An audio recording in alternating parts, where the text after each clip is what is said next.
What would be the Clearstream's role? Okay, thank you very much for this question. I will just briefly take a little step back and explain first a bit the philosophy that we have applied over the last years in this region, where we're standing now in our activities in Ukraine, and where we hope to get within the foreseeable future, and to give some advices as well to the participants here around the table to make that possible. I mean, Clearstream, together with Euroclear in Brussels, we have a long tradition of, we have our origins basically in the Eurobond world more than 50 years ago, whereby the entire capital market looked for a unique and single entry point for international securities. And that's how we basically developed over the last 40 years as a hub for the Eurobond world. And over the years, the same platform and the same technology has been used for linking in other major capital markets to the ICSD systems. And the ICSD systems have been proven to be a very stable, solid infrastructure for domestic markets, whereby global investors could bypass the complexities of local markets by consolidating into an ICSD, and importantly, creating also a functional secondary market for international instruments.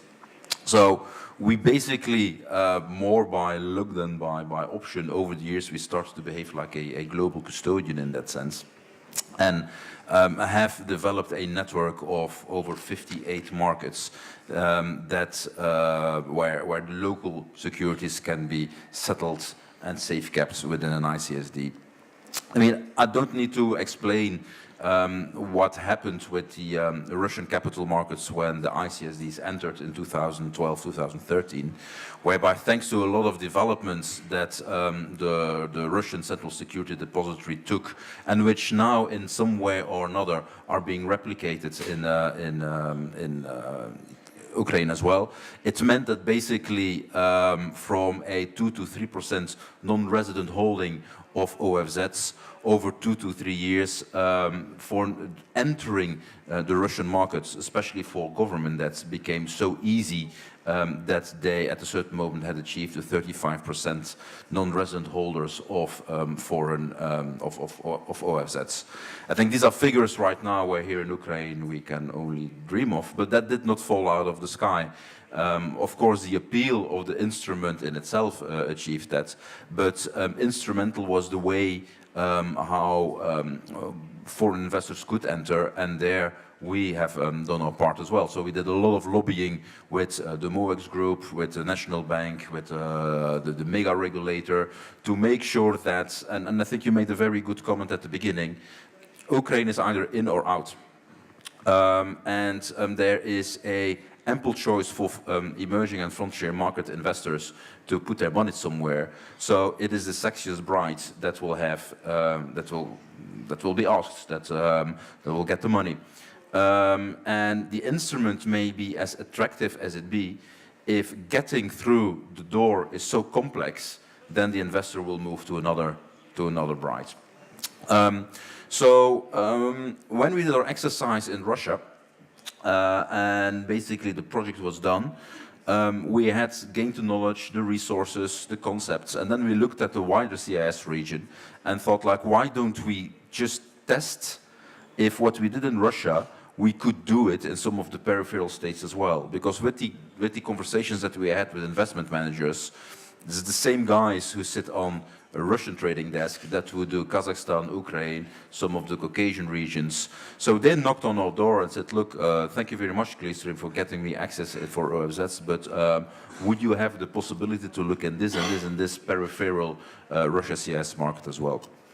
Then we test cased our concept that we had in mind with two very small capital markets, being Armenia and Georgia.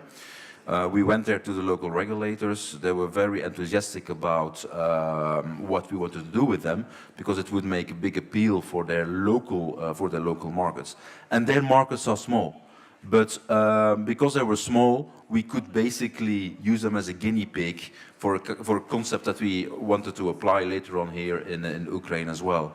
So we came basically with a wish list to the Georgian and the Armenian regulators, central bank, stock exchange, whereby we said, look, if you are able to achieve, and there's all concepts that we discussed here around the table already, things like an omnibus concept, a free transferability of shares, a very flexible tax regime for non-resident investors, for a nominee concept, and so on and so on, then we may try to hook on your local markets onto the Clearstream system.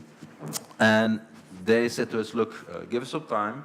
We're going to our parliament, we're going to our regulators, and we'll talk again within a year. And both markets basically have achieved what we asked them to do, which meant that in 2016 we have been able to hook on the Georgian and the Armenian fixed income markets onto the Clearstream system. For Armenia, so local currency in dram, government bonds. In Georgia, the same thing for lari, and now we added since a couple of weeks also Georgian corporate bonds onto our offering for our clients, which meant that those niche investors that wanted to enter those markets, they can basically bypass the local market and offload the local counterparty and the local custody risk onto a Luxembourgish-based AA-rated market infrastructure. So there's a win-win for everyone. Then, of course, those markets are what they are. They are the two bigger ones and in the region that would have that will complete our Russia CSS offering, which is Kazakhstan and Ukraine. So we, at the same period, I mean, also when in one of the panels this morning, we heard it from an investment point of view. Not every emerging market is the same. They're all distinct in their own way. This applies for the investment appeal in the products. This applies as well for the market infrastructure. There are certain markets in this region which have a post-trade market infrastructure which is very, very similar to European best practices. The other ones that deviate quite a lot. So we had to work with each market individual, and the template that works in one does not work in the other. With our Kazakh counterparts, we've done the work. So we have added tenge-denominated government bonds and national banknotes to the Clearstream offering since end of July of this year. And we are in very far advanced stages here in Ukraine as well. I mean, we went already quite public on a couple of conferences and in one-on-one meetings with investors, saying that look, there's a commitment from Clearstream to make hryvnia-denominated government bonds Clearstreamable. We had envisaged to do this year. However, the turmoil on emerging markets made us decide to wait a little bit, and there are still some open questions to the regulators here, central bank and others. Stakeholders, especially on the cash side and the cash clearing here within Ukraine. Certain aspects of what was capital controls still have to have a bit of a bigger deep dive from our side to be sure that we can launch a product that is solid for our clients or stakeholders, and is also approved by our regulators. Because, and I think it's very important here, going back, are you in, are you out?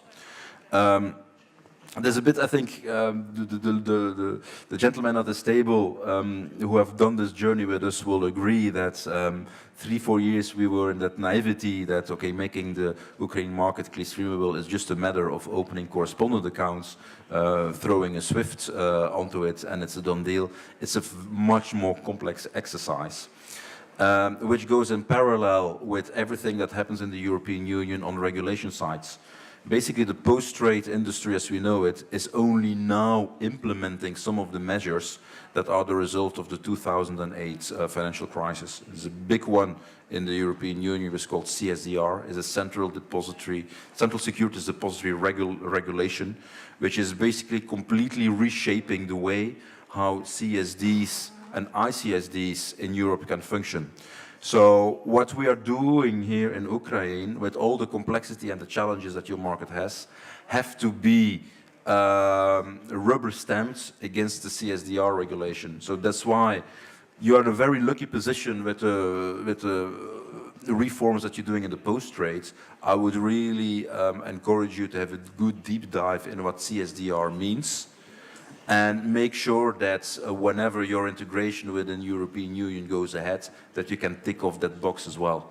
And we understand sometimes the frustration from both the local stakeholders but also the international investors about the slow pace in which our project goes, but we have an end goal in mind. I mean, we hope Q1 2019 to have really ticked off all the boxes, but do understand that regulators are following literally each activity that we intend to do in this market. And that's also good. That's just in the benefit of your markets. We want to go back to the investment community saying, we build for you an entry point in Ukraine, which is sound, which follows to the maximum of extent European regulators. So you can go back to your risk guy saying, I want to increase my exposure to Ukraine government bonds through Clearstream, and I can prove you that they have done all the work to offload a maximum of local market and local counterparty risks onto a Luxembourg-based ICSD, and they are in line with all necessary European regulation. So that's basically the end goal. On the other side, on the discussion here, we are neutral towards any decision how the market will end when it comes to their depositories. In a lot of European countries, there are two depositories that are functioning. I'm from Belgium myself. In my home country, the National Bank of Belgium deals with the government securities. The Euroclear Group, CSD, deals with any corporate bond and equity securities. It all functions. What is important for us is, and then going back to the regulatory issues, is whoever becomes a main CSD needs to have a very decent capitalization, whereby we can go back to a regulator saying, look, we have chosen to hook up onto that market directly, because that's important as well. Our regulators ask us to go as close as possible in foreign countries to the market infrastructure, but we can only do that if we can guarantee them that we trust that CSD, that we know them, and that their balance sheet is a bit stronger than a paper napkin. So this is, for the rest, we stay away from those discussions. We give our advice, and basically the advices are very simple and are not that difficult to implement. Okay, thank you. So we shall keep going and we shall